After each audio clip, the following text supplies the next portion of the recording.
এই দেখো বন্ধুরা, কালকে কতগুলো ডাল ছিল, ডালটা রাস্তা শুকনা বালিয়ে ফেলবো। ডালটা দিয়েছি আর একটু তেঁতুল দেবো। এই দেখো, ডালটা ফেলবো না, ডালটা শুকিয়ে খাবো আজকে। এই দেখুন ডালটা কেমন শুকিয়ে গেছে। কে কে আগের দিনের বাসি ডাল টক দিয়ে এমন শুকিয়ে কে কে তোমরা খেয়েছো অবশ্যই আমার কমেন্টে জানাবে।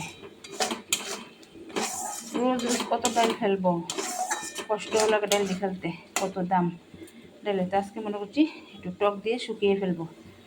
তো তোমরা ডাল শুকনোটা যদি ভালো লাগে অবশ্যই লাইক শেয়ার কমেন্ট করতে ভুলবে না, আর সমাধির পাশে থাকবে। ডালটা শুকিয়ে গিয়েছে। এই দেখো, তোমরা যদি মনে করো ডাবিতে একটু খাওয়ার সময় সরষার তেল মেখে খাবে, খেতে পারবে। তো আমার কাছে সরষার তেলের ফ্লেভারটা ভালো লাগে না, ওর জন্য আমি খাবো না। তোমরা যদি খেতে চাও খাবে, আর অবশ্যই পাতের সঙ্গে শুকনো লঙ্কাটা মাখবে। এই জিনিস শুকনো লঙ্কাটা 1 থালা ভাত খেতে পারবে।